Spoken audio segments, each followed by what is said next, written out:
പാലായിൽ all Kerala mini marathon മത്സരങ്ങൾ നടന്നു. പ്രൊഫസർ സിസിലിയാമ്മ ജോസഫ് ഔസേപ്പറമ്പിൽ മെമ്മോറിയൽ ട്രസ്റ്റിൻ്റെയും വേൾഡ് മലയാളി കൗൺസിൽ പാലാ ചാപ്റ്ററിൻ്റെയും സംയുക്താഭിമുഖ്യത്തിലാണ് ഓൾ കേരള മിനി മാരത്തോൺ മത്സരം സംഘടിപ്പിച്ചത്.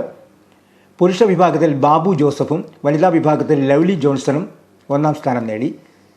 പുരുഷ വിഭാഗം 2ഉം 3ഉം സ്ഥാനങ്ങൾ കെ തങ്കച്ചൻ, കെ എസ് ദാസൻ നായർ എന്നിവരും വനിതാ വിഭാഗത്തിൽ എൽസമ്മ ചെറിയാൻ, കെ എസ് പുഷ്പലത എന്നിവരും നേടി.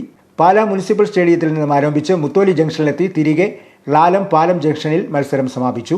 മാണി സി കാപ്പൻ MLA മത്സരങ്ങളുടെ ഫ്ളാഗ് ഓഫ് കർമ്മം നിർവഹിച്ചു. സമാപന സമ്മേളനം നഗരസഭാ ചെയർമാൻ തോമസ് പീറ്റർ ഉദ്ഘാടനം ചെയ്തു. World Malayali council Pala chapter chairman advocate Santhosh Manarcad അധ്യക്ഷനായിരുന്നു. പാലാ DYSP കെ സദൻ വിജയികൾക്ക് ക്യാഷ് അവാർഡും സർട്ടിഫിക്കറ്റും വിതരണം ചെയ്തു. MG സർവകലാശാല മുൻ registrar doctor Jose James professor Cicilyamma അനുസ്മരണ പ്രഭാഷണം നടത്തി. Professor Cicilyamma memorial managing trustee professor Philomina Joseph, Thirukochi province president VM Abdulla Khan, chapter secretary Benny Mayladoor, doctor PJ Sebastian Padinjarekkara, Unni Kulappuram, advocate S Abhijith, Seby Paramunda, KT Mathew, Satheesh Manakad, Prashanth Pala, VS Radhakrishnan, Hari Meletu, Anilkumar Palakkal എന്നിവർ പ്രസംഗിച്ചു. മുൻ ഏഷ്യൻ ഗെയിംസ് താരം ബേബി തോമസ് പഴയപറമ്പിലിനെ ചടങ്ങിൽ ആദരിച്ചു.